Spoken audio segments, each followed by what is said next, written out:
बात युद्ध विराम पर बड़ी कवरेज की। इजरायल और लेबनान के बीच सीज फायर का समय बढ़ गया है। 3 हफ्तों तक अब सीज फायर जो है वो जारी रहेगा। व्हाइट हाउस में हुई बातचीत के बाद दोनों देशों में इसको लेकर सहमति बनी है। ट्रंप ने कहा कि अमेरिका में इजरायल और लेबनान के राजदूतों के बीच हुई बैठक बहुत अच्छी रही। पिछले हफ्ते के बाद दोनों देशों के बीच ये दूसरी उच्च स्तरीय वार्ता।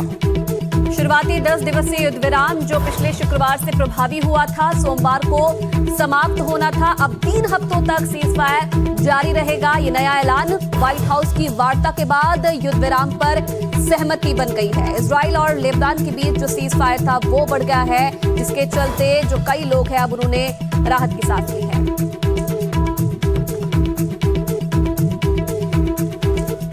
उधर देखिए, अमेरिका और ईरान के बीच हॉर्मुज़ पर तनाव बढ़ता ही जा रहा है। बात अब तेल और गैस के टैंकर पर कब्जा करने तक पहुंच गई है। ईरान एक जहाज पर कब्जा करता है तो अमेरिका अपनी नाकाबंदी के जरिए उसके कई जहाजों को वापस लौटाता रहता है।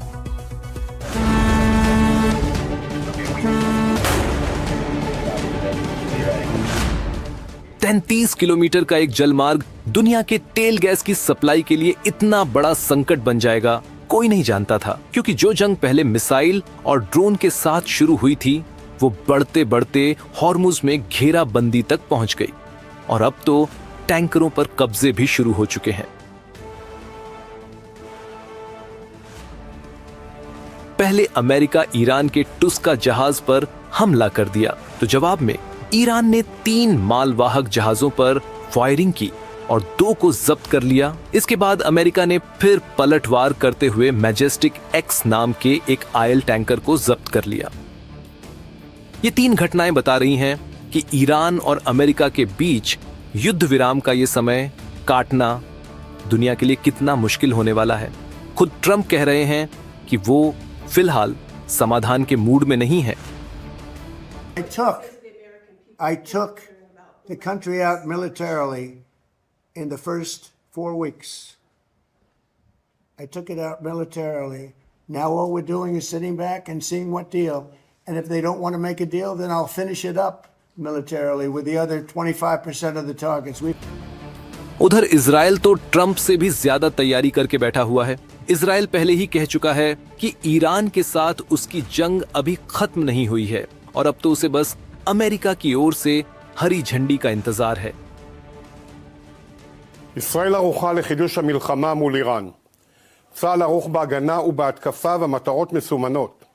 ממתינים לאור ירוק מארצות הברית, בראש ובראשונה כדי להשלים את חיסול שושלת חמינאי, יוזם תוכנית ההשמדה נגד ישראל, ואת מחליפי המחליפים של מנהיגות משטר הטרור האיראני. हॉर्मुज़ में तेल और टैंकर की सप्लाई कितनी बुरी तरह प्रभावित हो सकती है, इसका अंदाजा आप इसी से लगा सकते हैं कि इस 33 किलोमीटर के इलाके से दुनिया भर का 20% तेल गुजरता है और इसका प्रभावित होना दुनिया की अर्थव्यवस्था को काफी नुकसान पहुंचा सकता है। Bureau report, NDTV India.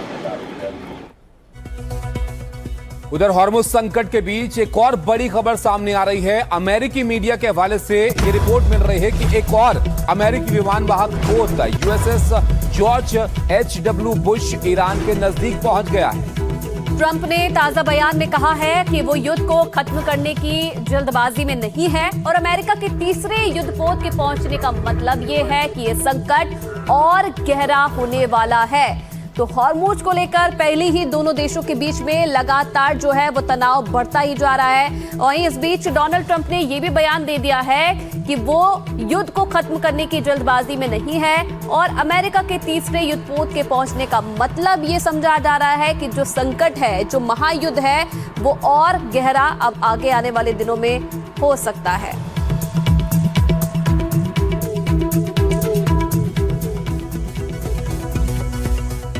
तो बांटो और राज करो, क्या अंग्रेजों की ये नीति अब अमेरिका के लिए ट्रंप कार्ड साबित होने वाली है? और क्या अमेरिका अब ईरान के शीर्ष नेतृत्व में फूट डालकर उसे बांटने की एक नई प्लानिंग कर रहा है?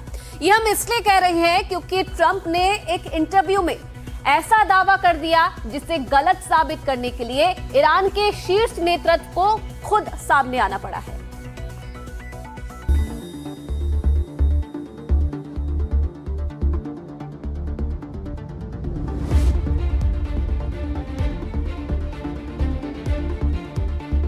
ईरान और अमेरिका के बीच हॉर्मुज में वैसे तो ताकत की जंग जारी है, लेकिन अब इस जंग में एक दूसरे के खिलाफ दोनों देश एक अलग तरह की ही नीति का इस्तेमाल करने लगे हैं। इसका ताजा सबूत ट्रंप के एक इंटरव्यू में दिखाई दिया, जहां ट्रंप ने चौंकाने वाला दावा किया। ईरान पूरी तरह से भ्रमित है। ईरान को पता ही नहीं कि उनका नेता कौन है। आप जानते हैं, हमने असल में 3 स्तर के नेताओं को हटा दिया है और उनके बाद आने वाले भी सभी मिटा दिए गए हैं। इसलिए उन्हें यह समझने में मुश्किल हो रही है कि आखिर देश की ओर से कौन बोल सकता है। उन्हें बस पता ही नहीं है। यही नहीं, ट्रंप का अगला बयान तो उससे भी ज्यादा चौंकाने वाला है। ट्रंप का कहना है कि इस्लामाबाद आने को लेकर भी ईरान की शीर्ष नेतृत्व पूरी तरह बंटा हुआ था। मुझे लगता है कि वे इस बात पर बंटे हुए हैं कि ट्रंप पर भरोसा किया जाए या नहीं। एक समूह का कहना है कि इस्लामाबाद के साथ समय बर्बाद करना व्यर्थ है और ट्रंप गंभीर नहीं है। दूसरा समूह कहता है कि इससे परिणाम मिल सकते हैं। पिछली वार्ता के बाद उनके व्यवहार ने ही इस बहस को जन्म दिया है। ट्रंप के इस दावे के बीच इजरायली मीडिया ने भी अपनी तरफ से एक खबर को हवा दे दी। इजरायली मीडिया ने दावा किया कि ईरानी संसद के स्पीकर गालिब ने IRGC के दबाव में आकर वार्ता टीम से इस्तीफा दे दिया है। अब जैसे ही इन खबरों की चर्चा सोशल मीडिया पर शुरू हुई, वैसे ही ईरान का शीर्ष नेतृत्व इन्हें खारिज करने के लिए पहुंच गया। पहले तो शीर्ष नेतृत्व ने ट्रंप के दावों को झुठलाने के लिए सोशल मीडिया पर एक पोस्ट किया और फिर पेजेश्किन ने एक लंबा चौड़ा संदेश ट्रंप के नाम लिख दिया। हम सब ईरानी और क्रांतिकारी हैं और राष्ट्र और सरकार की अटूट एकता के साथ क्रांति के सर्वोच्च नेता के प्रति पूर्ण आज्ञाकारिता के साथ हम आक्रमणकारी को उसके किए का पछतावा करवाएंगे। एक ईश्वर, एक राष्ट्र, एक नेता और एक मार्ग। वह मार्ग हमारे प्रिय ईरान की विजय का मार्ग है, जो जीवन से भी अधिक अनमोल है। उधर ईरान की मीडिया ने भी ट्रंप के दावे पर करारा पलटवार किया। अपने सोशल मीडिया हैंडल पर तस्नीम न्यूज ने कई तस्वीरें शेयर की। ये वो लोग थे जिन्होंने ट्रंप प्रशासन के अलग अलग पदों से इस्तीफा दे दिया था। फिलहाल ईरान और ट्रंप के बीच हर मोर्चे पर जंग, फिर चाहे वो हॉर्मुज हो या सोशल मीडिया, कोई किसी को कम नहीं दिखाना चाहता है। ऐसे में इस जंग का नया स्तर क्या होगा, देखना दिलचस्प होगा। Bureau report, NDTV India.